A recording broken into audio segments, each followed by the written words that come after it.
બાપુજી પણ જો દાન કરી હશે વચ્ચે ને વચ્ચે જો ગામમાં તો આવ્યા છે અને બેન બાર રોટલા દેશે જો તમે હજી સુધી સુધાર્યું તો નથી કે જો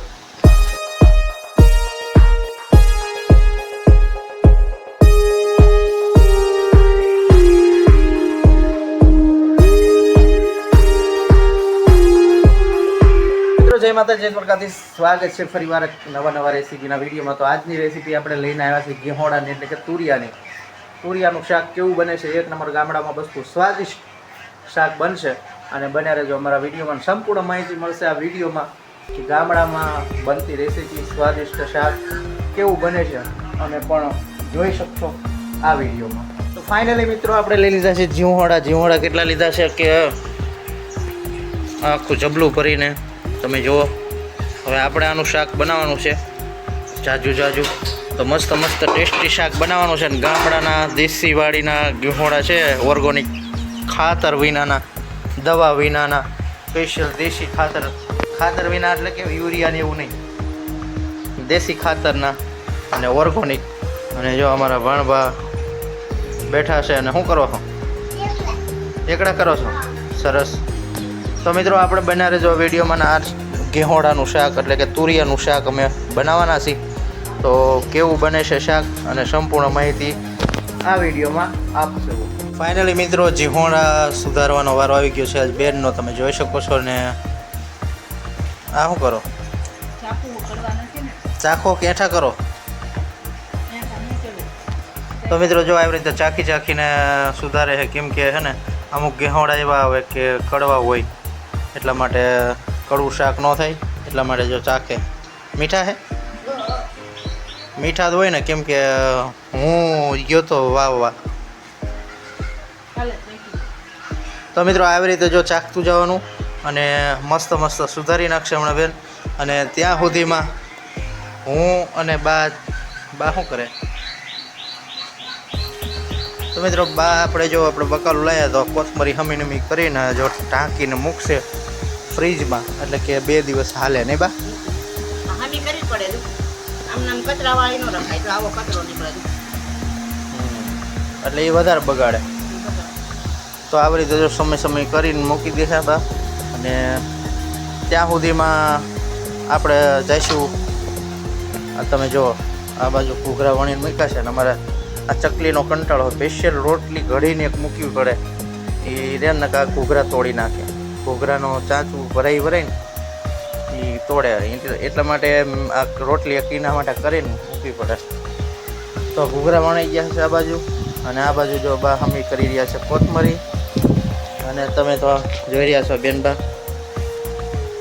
જો ખાલી વાતું જ હતી સુધારવાની. જો અત્યારે પાછા મોબાઈલ ભારી ગયા ને તો મૂકી દીધો, એટલે હજી સુધી સુધાર્યું તો નથી કે જો છે ને. એટલે આવું ચીટિંગ હાલે છે અહીંયા. તો મિત્રો મસ્ત શાક બનવાનું છે ને આપણે હવે જઈશું. આજે શ્રેષ્ઠ દિવસ છે તો મતદાન કરવા, તો ત્યાં સુધીમાં આપણે મતદાન કરતા આવી. ફાઇનલી મિત્રો આપણે આવી ગયા છીએ. તમને ખબર છે, દેખાય આપણે આ લીટો કરી નાખ્યો છે, શ્રેષ્ઠ દાન કર્યું છે. અને આ બાજુ જુઓ તમે શાક સુધારી નાખ્યું છે. જો બાય દાન કરીએ, અમે દાન કર્યું. હા કહેવાય નહીં ગુપ્ત દાન. હા. તો મિત્રો બાપુજી પણ જો દાન કરીએ છે. અને અમે આખું ફેમિલી મતનું દાન કરી દીધું છે. તો તમે પણ દાન કરી આવ્યા હોય તો કમેન્ટમાં કરજો કે હા દાન કરી આવ્યા છીએ. અને આપણે જીહોડાની રેસીપી જો ભાઈ લઈ લીધી છે. જો આવી રીતે સુધારી નાખવાનું શાક કરવાનું છે. હવે છે ને જમવા તો અહીંયા નથી દેતા, દાન કરવા જઈએ. હા, તો આવું મસ્ત ઝીણું કટિંગ કર્યું છે જુઓ તમે. અને હવે આ શાક વઘારવાનું છે, તો બન્યા રહેજો વિડીયોમાં. અને માહિતી આમાં બધી બા આપશે ને બા? હા, આવી જશે બધી માહિતી. ફાઇનલી મિત્રો તમે જોઈ શકો છો આ બાજુ ચૂલો ચાલુ કરી દીધો છે ને હવે ઘઉંના રોટલા તૈયાર થશે. ત્યારબાદ આપણે પહેલાં જ તમને બતાવી દઈશું રહોડા બાજુ જશું અને ગેહોડાનું શાક વઘારવાનું છે. તો જો તમે રહોડા તરફ આપણે આવ્યા છીએ ને બાઈએ જો તૈયાર કરી નાખ્યું છે. મસ્ત તેલ મૂકી દીધું છે અને સગડી ચાલુ કરી છે ઇલેક્ટ્રોનિક. અને તેલ મૂક્યું છે બાઉલમાં. અને લઈ લીધું છે કેસોડાનું કટિંગ, ટમેટાનું કટિંગ ને ચણાના લોટથી ભરપૂર બનાવશે સ્વાદિષ્ટ શાક ગામડામાં. તો મિત્રો બના રહેજો. સૌ પ્રથમ હવે તેલ લઈ લીધું છે, તેલ આવી ગયું છે, ગરમ થઈ ગયું છે અને હવે ઉમેરશે રહી, તમે જોઈ શકો છો. હવે લઈ દીધી છે હળદર, લોચા મરાણા છે, હિંગ છે.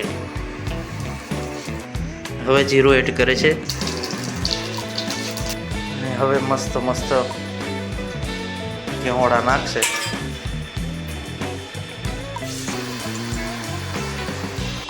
ગેહોડા ઉમેરી દીધા છે. હવે હળદર નાખશે. જો હળદર ઉમેરે છે અને હવે મીઠું નાખશે. ડાયરેક્ટ કોથળી ભરી. એવું ન થાય. હવે લસણવાળું મરચું નાખશે, ખાંડેલું. હવે નાખશે ટમેટાનું કટિંગ, એડ કરી દીધું છે. હવે મિત્રો બરોબરનું મિક્સ કરી લેશે. જુઓ તમે શાકનો રંગ જોઈ શકો છો મિત્રો.